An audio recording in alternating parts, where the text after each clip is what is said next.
Good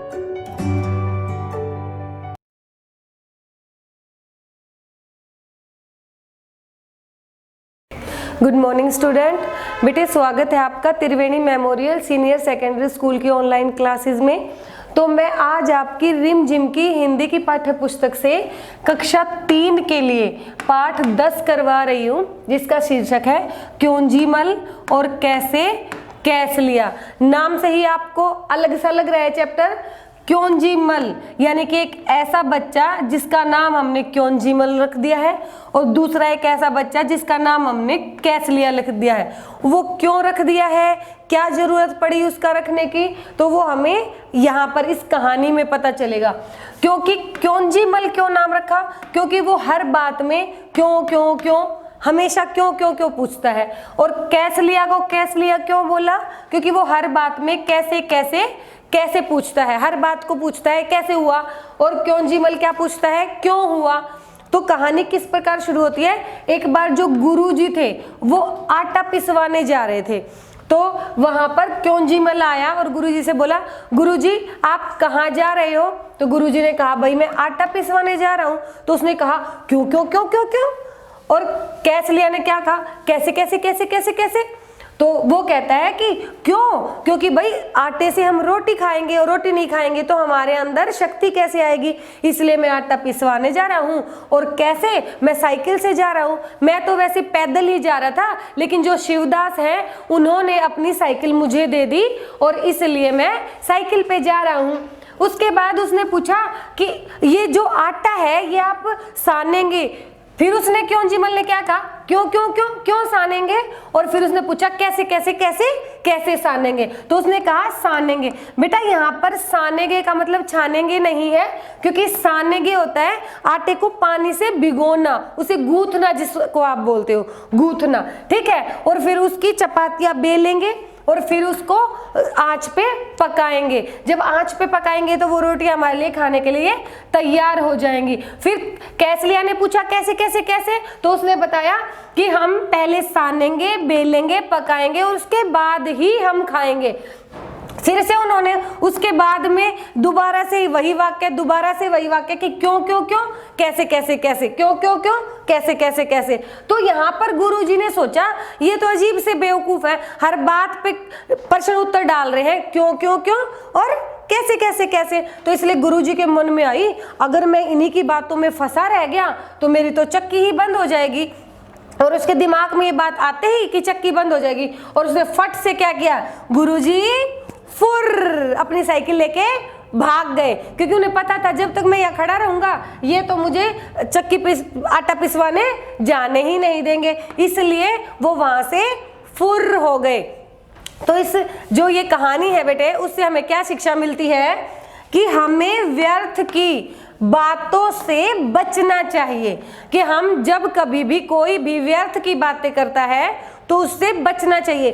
कक्षा में भी आपने काफी बार देखा होगा कि जब कोई बच्चा अधिकतर इधर उधर की बातें करता है तो जो मोस्टली वो बच्चे जो सिर्फ पढ़ाई ही करने स्कूल में आ रहे हैं, फालतू की बातों में ध्यान देते नहीं हैं, वो क्या कहते हैं, तुम्हारा तो काम ही आलतू फालतू की बातें करने, हमारा समय व्यर्थ मत करो, हमें पढ़ने दो, हम पढ़ने आते हैं स्कूल में।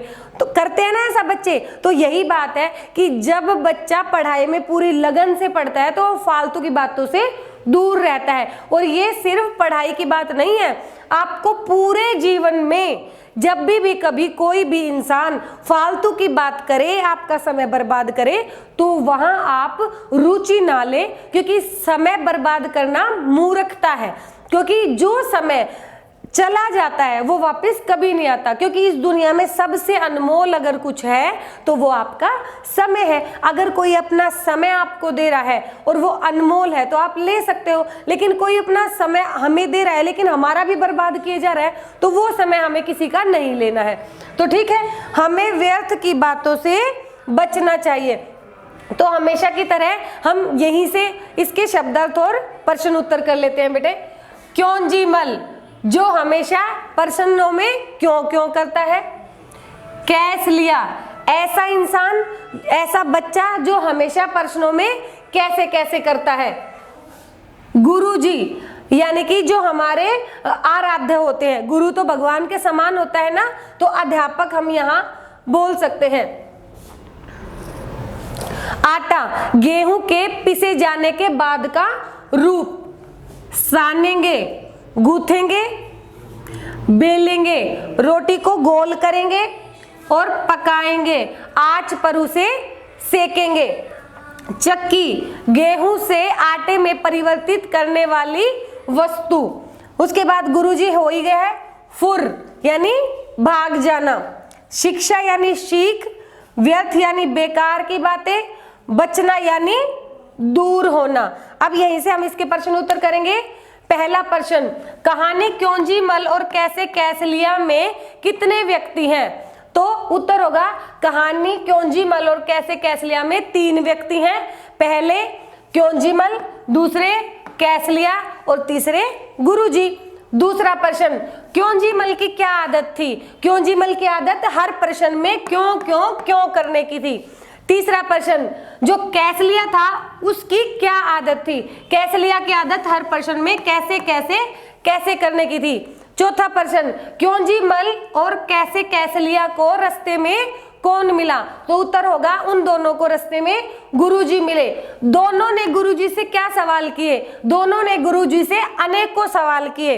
पांचवा प्रश्न, अंत में गुरुजी ने क्या किया? उत्तर होगा अंत में गुरुजी फुर्र हो गए, क्योंकि वो फालतू की बात कर रहे थे ना।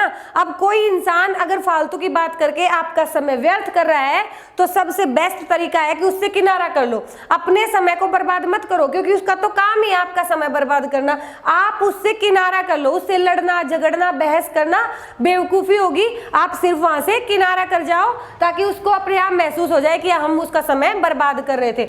लास्ट प्रश्न है, छठा प्रश्न, इस कहानी से हमें क्या शिक्षा मिलती है? तो इस कहानी से हमें शिक्षा मिलती है कि हमें व्यर्थ की बातों से बचना चाहिए। तो बेटे ये आप सिर्फ इस पाठ में पढ़ेंगे नहीं, बल्कि अपने जीवन में भी पूर्ण रूप से उतारेंगे कि हमें हमेशा व्यर्थ की बातों से बचना है, अपना और दूसरों का समय बर्बाद नहीं करना है। तो मुझे उम्मीद है कि एक बहुत प्यारी सी कहानी है जिसने बहुत ही अच्छी सीख आपको दी है।